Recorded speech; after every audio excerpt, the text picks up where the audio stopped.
نعوذ باللہ، وہ دوائی تھی، زہر نہیں تھا۔ باقی یہ جو کچھ ہوا اسی حدیث میں موجود ہے، وہ صحابہ کہتے ہیں کہ ہم نے نبی علیہ السلام کو دوائی زبردستی اس لیے پلائی کہ ہم یہ سمجھتے تھے کہ مریض جو ہے وہ دوائی سے ناگواری کا اظہار تو کرتا ہی ہے، وہ اس کو نبی اسلام کے حکم کے طور پہ نہیں لے رہے تھے بلکہ ایک عام مریض کی طرح ٹریٹ کر رہے تھے، کیونکہ اس زمانے میں تو وہ والے عقیدے نہیں تھے جو آج کل ہیں۔ وہ تو نبی اسلام کو بھی انسان ہی مانتے تھے کہ بشری تقاضے تو حضور کے ساتھ بھی لگے ہوئے ہیں۔ کیا آپ کو جب زخم لگا ہے تو آپ کا خون نہیں نکلا؟ نکلا ہے نا۔ آپ کو جب غم پہنچا ہے تو آپ کے آنسو نہیں نکلے ہیں نا۔ تو صحابہ کرام آپ علیہ السلام کو مرتبے میں نہیں لیکن ایز اے اسپیشیز میں سے انسان مانتے تھے، اس وجہ سے انہوں نے اس طریقے سے ریئیکٹ کیا جو بالکل صحیح تھا اپنے ان کے ذہن کے مطابق۔ وہ تو جب بعد میں نبی علیہ السلام کو افاقہ ہوا یا آپ بیدار ہوئے تو آپ نے فرمایا کہ جب میں نے منع کیا تھا تو تم نے یہ حرکت کیوں کی؟ ہوں کہ اگر دوا میں شفا ہوتی تو نبی انکار کیوں کرتا؟ وہ رسول جس نے علاج کا حکم دیا ہے کہ اگر تم بیمار ہو تو پہلے اپنے علاج کا بندوبست کرو، اپنے معالج کا بندوبست کرو۔ امیر المومنین کے سر پہ ضرب لگی ہے۔ آج وہ علی جو کائنات کے امور پہ قادر ہے، وہ امیر المومنین مولا امام حسن سے کہتے ہیں کہ جراح کو بلاؤ، اس کو بلاؤ جو زخم ٹھیک کرتا ہے۔ تاریخوں نے لکھا ہے کہ جراح کو بلایا گیا، طبیب کو بلایا گیا، طبیب نے آ کے مولا علی کے سر کے زخم کو دیکھا۔ اب میرا سوال ہے کہ وہ علی جو زمین پہ بیٹھ کے آسمان کے رستے جانتا ہے، بلکہ میں اور آسان کروں، جس کا بیٹے کا جھولا فطرس کو پر دیتا ہے، کیا بات ہے قبلہ، جس کے بیٹے کا جھولا فطرس جیسے فرشتے کو پر دیتا ہے، وہ علی اپنا زخم حکیم کو کیوں دکھا رہا؟ علی آخری وقت میں بھی سنت دے رہے تھے کہ کل کو کوئی میرا شیعہ علاج سے اس لیے محروم نہ رہے کہ علاج کیوں کروائیں۔ علی نے ہمیں طور اور طریقہ دیا، امیر المومنین نے ہمیں سکھایا کہ زندگی میں جب مشکل اور مصیبت ہو یا بیماری ہو تو اپنا وقت میں گزارا کیسے کرنا۔ اب وہ رسول جو علاج کا حکم دیتا ہے، صحیح بخاری کہتی ہے کہ اس کو دوا پلائی جا رہی تھی، وہ انکار کر رہے تھے۔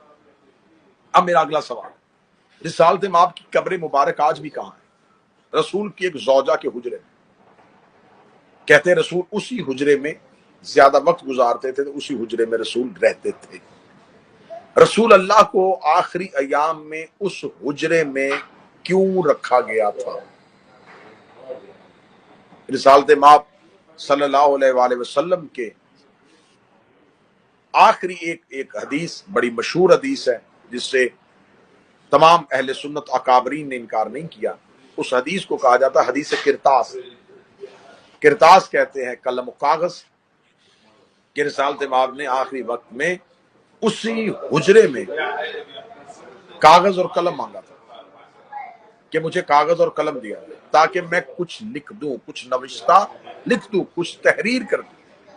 کہ اہل سنت لٹریچر اس میں گواہ ہے کہ رسول اللہ نے باقاعدہ اعلان نہیں کیا بلکہ باقاعدہ بیعت لی، اپنی زندگی میں علی کی بیعت لے لی کہ میرے بعد خلیفہ جانشین، میرا وزیر، میرا وصی علی ہو۔ اب جب رسالت امام نے 18 ذی الحجہ کو اپنی زندگی میں علی کی بیعت لے لی تو ان احباب اس گروہ کے وہ خواب چکنا چور ہو گئے، وہ خواب کرچیوں کی طرح بکھر گئے جنہوں نے حکومت کے لالچ میں کلمہ پڑھا۔ اب بعد از غدیر رسول اللہ کی زندگی کے جو ایام اگر آپ دیکھیں گے تو اس میں آپ کو یہ سازش بالکل عیاں ہو جائے گی کہ غدیر کے بعد امت نے رسول کے ساتھ کیا سلوک کیا۔ غدیر کے بعد رسول اللہ کی زندگی میں دوبارہ وہی مصائب پلٹ آئے جو مکہ کی زندگی میں تھے۔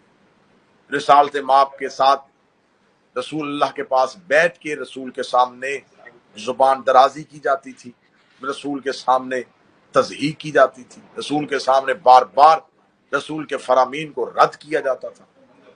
تو آخر یہ رسول کی بڑی مختصر سی زندگی ہے کہ 18 ذی الحجہ کو رسول اعلان کرتے ہیں اور 28 سفر کو رسول کی شہادت ہو جاتی ہے۔ رسالت مآب جب اعلان کر کے واپس پلٹتے ہیں تو پلٹ کے اب رسول چاہتے تھے کہ جو بیعت میں نے امیر المومنین کی غدیر میں کروا دی ہے تو اب صرف بیعت نہیں، میں باقاعدہ طور پہ حکومت ٹرانسفر کروں اور علی کو مسجد نبوی میں اپنی زندگی پہ منبر پہ بٹھا دوں۔ اب جن لوگوں کا خوف اور خطرہ تھا کہ یہ لوگ علی کی حکومت کو تسلیم نہیں کریں گے، رسول اللہ نے ایک لشکر ترتیب دیا جسے لشکر اسامہ کہتے ہیں۔ اسامہ ایک نوجوان صحابی تھا، رسول نے اس کی قیادت میں ایک لشکر ترتیب دیا کہ یہ لشکر ہے اسامہ کی قیادت میں، یہ لوگ جو ہیں وہ اس لشکر میں شامل ہوں گے اور یہ فتوحات کے لیے یہاں سے نکلیں گے۔ اور رسول نے کہا کہ اس لشکر میں بھی نہیں جاؤں گا اور علی بھی نہیں جائے گا۔ بعض احباب کو اس لشکر میں شامل کیا۔ اب لشکر اسامہ یا جیش اسامہ یہ تاریخ کا ایک موضوع ہے۔ اب جب رسول نے کہا کہ بعض نام لیے گئے جو نام اہل سنت لٹریچر میں ہیں کہ تم لوگوں نے اسامہ کے لشکر میں جانا ہے۔ اسامہ کون تھا؟ ایک نوجوان۔ ان لوگوں نے رسول سے کہا کہ آپ ایک بچے، ایک جوان کی قیادت میں لشکر کیوں بھیج رہے ہیں؟ اس میں راز کیا تھا؟ انہوں نے رسول کی زندگی میں اس لشکر میں جانے سے انکار کیا۔ رسول نے ان کا انکار تاریخ میں لکھوا دیا۔ لعنت بے شمار۔ رسول اللہ نے یہ انکار کیوں لکھوایا؟ اس وجہ سے لکھوایا کہ آج میری زندگی میں جو میرے بنائے ہوئے نوجوان سردار کے لشکر میں نہیں جاتے، کل کو وہ یہ کہہ کے علی کی حکومت کا انکار نہ کریں کہ علی نوجوان ہے، بے شک۔ کہ اگر آپ کل کو یہ کہہ کے امیر المومنین کی حکومت کا انکار کریں گے کہ علی تو جوان تھا تو اس لیے ہم نے علی کی سربراہی کو تسلیم نہیں کیا، تو رسول تو اپنی زندگی میں اسامہ کو بھی بنا رہے تھے کہ تم اسامہ کے لشکر میں چلے جاؤ۔ تو جو نبی اسامہ کو لشکر کا سردار بنا رہا تھا وہی نبی علی کو امت کا سردار بنا رہا تھا۔ بے شک۔ تو جن لوگوں نے ایک چھوٹے سے لشکر میں ایک جوان کی سرداری رسول کے کہنے پہ قبول نہیں کی، وہ رسول کے کہنے پہ امت کی سرداری علی جیسے جوان کی قبول کیسے کر سکتے تھے؟ اب یہ بات روز روشن کی طرح آ گئی اور تاریخوں نے لکھ دی کہ لشکر اسامہ سے جانے سے انکار کر دیا گیا۔ یہ لشکر نکلا بھی ہے، مدینے سے تھوڑا باہر گیا اور یہ واپس پلٹے کہ نہیں، ہم اس لشکر میں شامل نہیں ہوں گے۔